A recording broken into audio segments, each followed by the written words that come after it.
Monsieur le Président, chers amis, comme toujours, c'est un plaisir de parler avec vous du sujet d'égalité entre les sexes.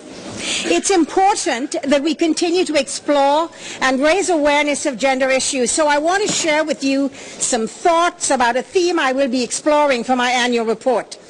Avant tout, je tiens toutefois à vous mettre au courant d'une décision prise par le Conseil ministériel à Vilnius concernant la parité des sexes, décision qui fait écho à la résolution adoptée par l'Assemblée parlementaire à Belgrade.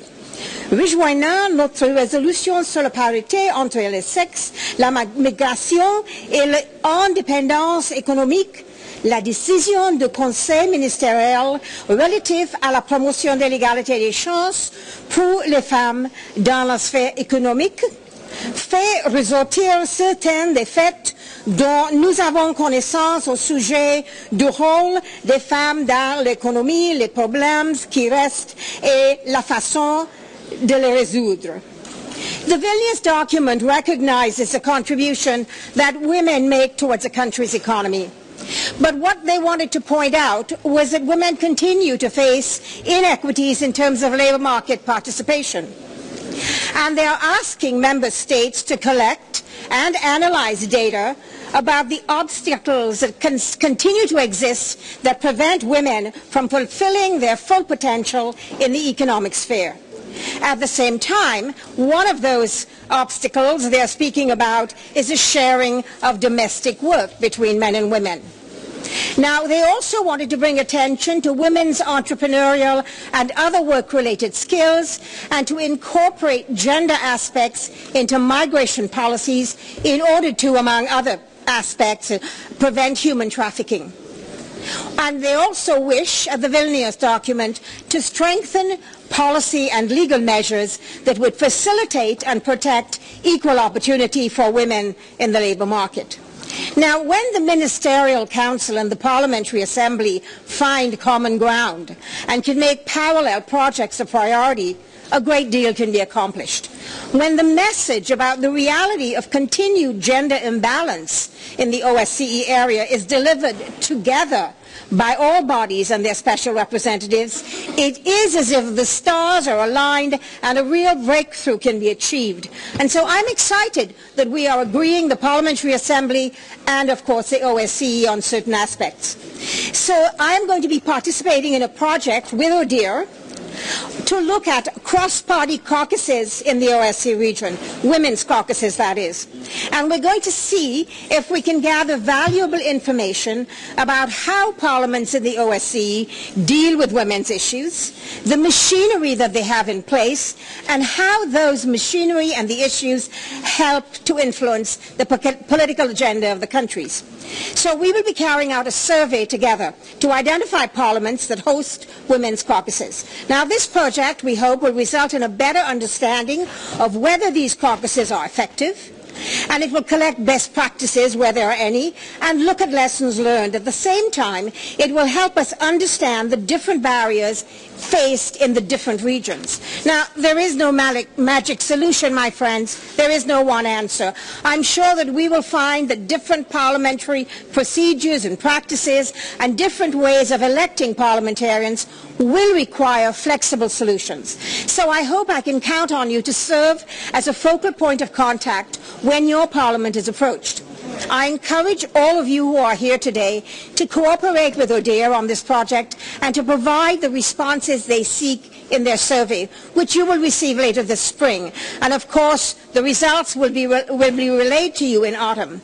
Now, I'm sure that you all must agree that gathering information and gathering data is an important first step in any public policy making. And in this case, improving representation of women in our parliaments and in our delegations. Now, next I want to share with you very quickly some key highlights from the OSCE Secretary General's annual evaluation report on the implementation of the 2004 OSCE Action Plan on the promotion of gender equality. And I'm sure I'm not going to be surprising you when I tell you that there is still need for increased numbers of women as heads and deputy heads of OSCE field missions and within the leadership of OSCE institutions. There is still not enough attention paid to women's issues in the OSCE first dimension, and that is in politico-military affairs. Now, if you compare this lack of attention in the first dimension to the successful work being done by the OSCE on the economic status of women, which I addressed in my annual report last year, there are a number of projects integrating gender within the economic and environmental areas. So we must be thankful for some progress and continue to push for attention in other areas. Now, in terms of the 6 priority areas, there has been a tremendous amount of work on the part of several field missions, including those in Tajikistan, Albania, Kosovo, Skopje, Montenegro, Ukraine, Baku, Bosnia, Astana and Herzegovina, and Moldova, to strengthen legal and policy frameworks concerning gender equality, discrimination and domestic violence, and enhancing the role of women in the promotion of peace and security. So I applaud the Secretary General's call to revise the 2004 Gender Plan to develop well-defined targets, clear timelines, monitoring and accountability mechanisms, because without these we can continue talking about this at every report I make and nothing will happen. Now, c'est pourquoi j'accueille avec plaisir la nomination de Mme June Ziertlin à titre de représentante spéciale de la présidence irlandaise, en exercice ainsi que la nouvelle conseillère principale concernant les questions sexo-spécifiques au secrétariat de l'OSCE, Mme Miroslava Beham.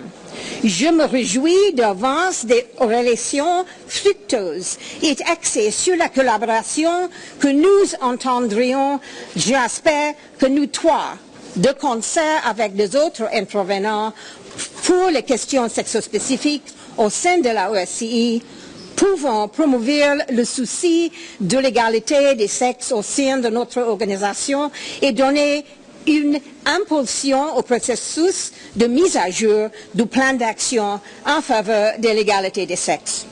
Le président FTMU a déclaré à plusieurs reprises des résultats que peut donner la collaboration entre la OSCE et jargon parlementaire. J'abonde dans le même sens. Le rapport du secrétaire général indique que le OSCE progresse dans la bonne direction, quoique lentement, mais qu'il y a encore beaucoup de travail à faire avant d'atteindre l'objectif d'assurer l'égalité entre les sexes. Now, we at the Parliamentary Assembly are not without our own faults regarding gender balance. Our elections for officers at the annual session last year did not result in any gains at all regarding gender representation on committees and vice presidents, as we had all hoped. I will repeat that long-standing refrain that we have to set an example in our own shop here and within our own institution. We have seen no change in the composition of the Bureau. Of the 21 positions, we have only elected 4, 19%, who are women. We must improve this imbalance. So I reissue my challenge to you, fellow delegates, to raise that target to 30% in 2012. Now, I have to say to the women here at the OSCE PA, however, you cannot continue to sit back. You must step up and put your names forward. If your names are not there, you're not going to lose, but you're not going to win a seat either. So I would like to see a lot of women in this room and in your delegations putting their names up next time we have elections. Now, our work at the OSCE PA and the OSCE... So I want you men to twist the arms of the women on your delegation and make them put their names forward.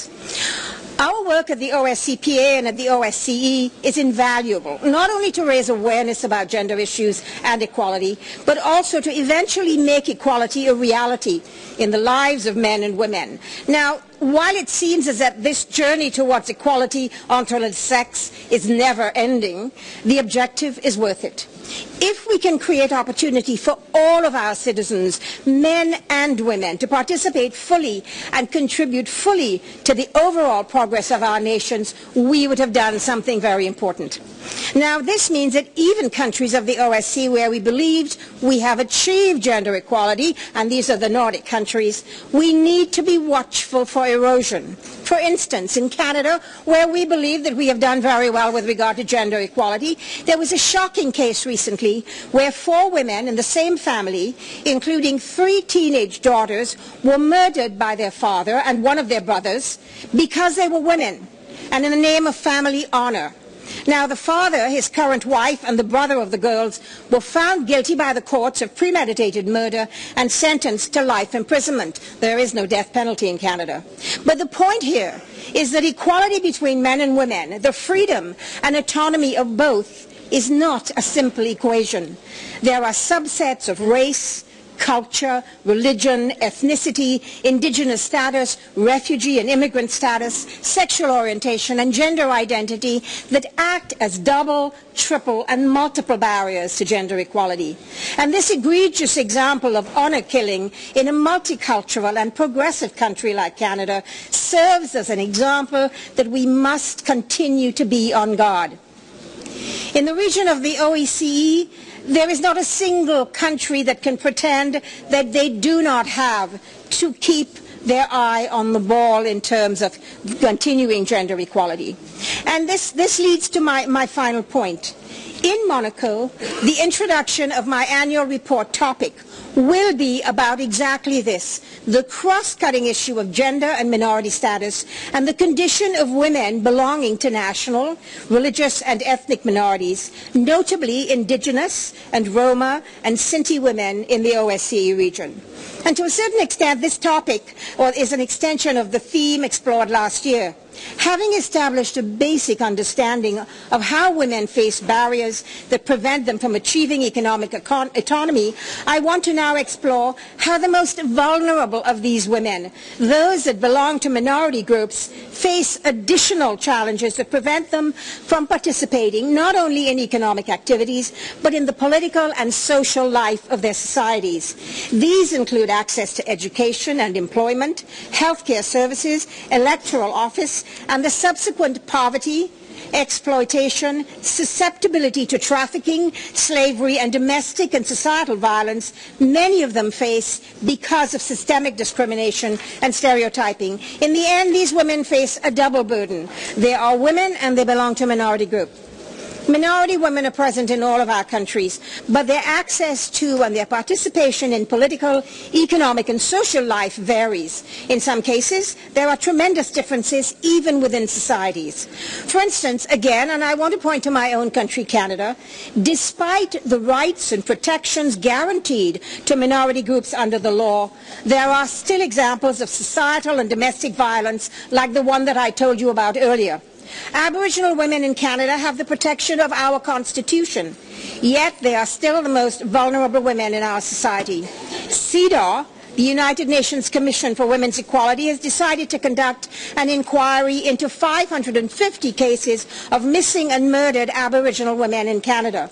The government of the province of British Columbia, wherein lies Vancouver, as in Vancouver to Vladivostok, is also conducting its own similar public inquiry, which underscores the point that sometimes the rule of law may not be sufficient to prevent violence against women until after the violence has occurred. And so we must take systemic efforts at prevention.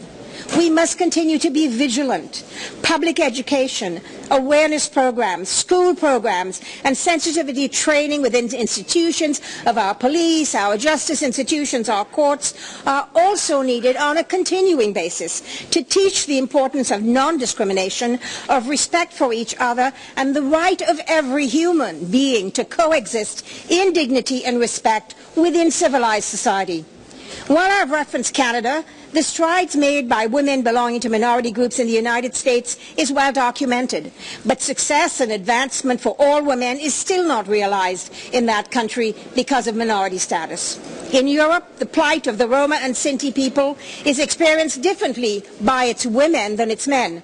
Moreover, migration patterns over years, decades, and even centuries has meant that throughout the OSCE region, women belonging to ethnic and national minorities or indigenous peoples find themselves alienated to some degree from the larger society, without the means by which their voices and concerns can be heard. And this is where we as parliamentarians must become their voices. If we are not committed to the betterment of our societies, who will be? As parliamentarians, we know that the only way to change the status of these women is with sound policies and legislation where necessary. However, the barrier to doing this may be constrained, in part by the lack of gender and ethnicity segregated data. We do not have information on social issues such as exclusion, access to education, employment, among other factors. We, the OSCE Parliamentary Assembly, can and must begin to play a leadership role, highlight this issue to our governments, and exchange best practices at these meetings about how to promote a deeper engagement of minority women in our societies. I don't think any single one of us have all of the answers, so we need to talk to each other. We need to share with each other.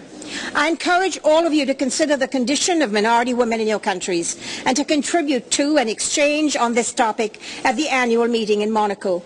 I hope we can explore this issue further at the gender luncheon and that you will support my supplementary motion. But I want to add one last thing before I close, and that is security is not only about what goes on at our borders. Security is not just the person outside our gates. Security is about having people within our societies who are not excluded, because people who are excluded will rise up and seek equality if we do not give it to them first. So I tell you, this is an issue for security within the OSCE. And so I value your ideas and input, and nous sommes tous engagés ensemble. Merci beaucoup.